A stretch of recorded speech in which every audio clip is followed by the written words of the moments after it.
Parce qu'il s'agit de sujets importants et sensibles, parce que cela remet souvent en cause des certitudes profondes, et parce qu'enfin le vrai but n'est pas d'imposer son avis, mais d'amener l'autre à réfléchir par lui-même, nous nous sommes dit que quelques conseils de jardinage pouvaient être utiles pour les planteurs de graines.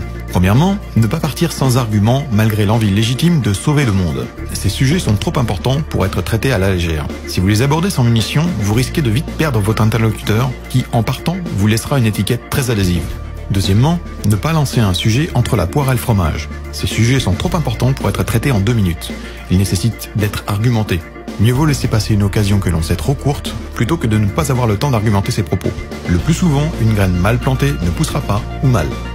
Troisièmement, l'expérience ne vaut que pour soi. Évitez d'annoncer les conclusions de vos semaines, mois, années de recherche en une phrase péremptoire, sorte de pavé dans la mare qui vous pose en détenteur de la vérité absolue face à votre pauvre interlocuteur ignare. Je ne dis surtout pas que c'est le cas, je dis qu'il est fort possible qu'il le prenne comme ça. Si tel est le cas, vous risquez fort de braquer la personne et de rompre la discussion.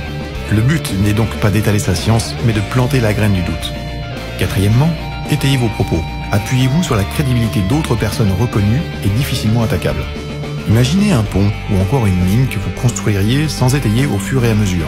Sans appui fiable et compréhensible, votre argumentaire ne tient que sur la crédibilité que vous accorde votre interlocuteur sur le sujet abordé.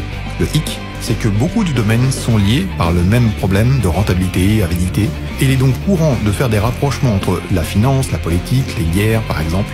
Or, personne ne peut à la fois être expert en économie, en politique, journalisme, sciences, neurologie, etc. et donc être crédible partout à la fois, ceci même si la thèse avancée tient la route. D'où l'obligation dans un premier temps de bien se documenter pour pouvoir ensuite poser les jalons et sourcer ses arguments en avançant dans son exposé. Cinquièmement, évitez les étiquettes. Voilà une chose difficile, voire impossible. La famille et les amis vous ayant déjà étiqueté, le tout étant de prendre en compte ce qui est inscrit sur cette dite étiquette. Le copain comique, avec qui il est impossible d'avoir une discussion sérieuse. Le jeune insolent, étiquette généralement collée par les personnes plus âgées ou qui s'estiment d'un statut supérieur. Le vieux aigri, étiquette généralement collée par les personnes plus jeunes et naïves. L'alarmiste parano, constamment paniqué, voyant le mal partout et parlant avec une bande-son. I'm the weirdo because I'm sitting in the tree going, you know what it's like to go to sleep every night knowing you work for a bunch of psychotic killers and you bastards are probably going to end up killing me one day. You know what it's like knowing you've ruined my life. You know what it's like, you sons of bitches. I'm tired of your tricks.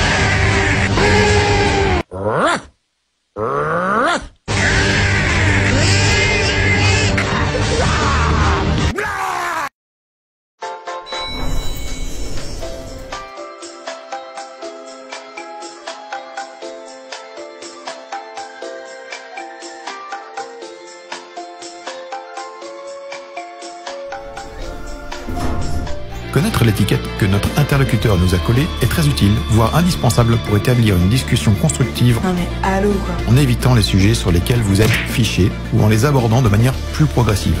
Pensez à Aikido. Lorsque l'on se trouve en territoire mainstream, pensée unique, l'argumentation des sujets pilules rouges peut vite se trouver comparable à un sport de combat. Plutôt que de vous engager dans un combat de boxe des égos, j'ai raison, tu as tort, combat frontal et très souvent stérile qui ne fait pas avancer le schmilblick, focalisez-vous sur le but, amenez votre interlocuteur à réfléchir honnêtement sur vos arguments. Inspirez-vous donc de l'aïkido. Tout comme le judo, cet art martial se sert de la force de l'adversaire. Explication. De par vos recherches, il est probable que vous connaissiez plus de choses sur le sujet que vous abordez que votre opposant, qui lui pense aussi savoir. Et si de votre côté, vous faites en sorte d'amorcer et de maintenir une discussion constructive, il est possible qu'en face, on veuille vous imposer un point de vue de force. Là, vos recherches vous serviront, car vous savez déjà quels pseudo-arguments, idées reçues vous seront opposés et vous aurez déjà les réponses. Faites donc preuve d'un tout petit peu de patience et laissez votre interlocuteur tisser son propre piège. Vous savez déjà où placer les charges. Attention, les arts martiaux imposent aussi un respect de l'adversaire. On ne se moque pas de lui quand on marque un point. Le but est de progresser, donc dans le cas présent de maintenir une discussion constructive. Cette retenue est difficile mais nécessaire pour analyser à froid les faits. L'emportement de la colère nous pose des œillères, et personne n'aurait l'idée de faire un puzzle à X 1000 pièces avec des œillères.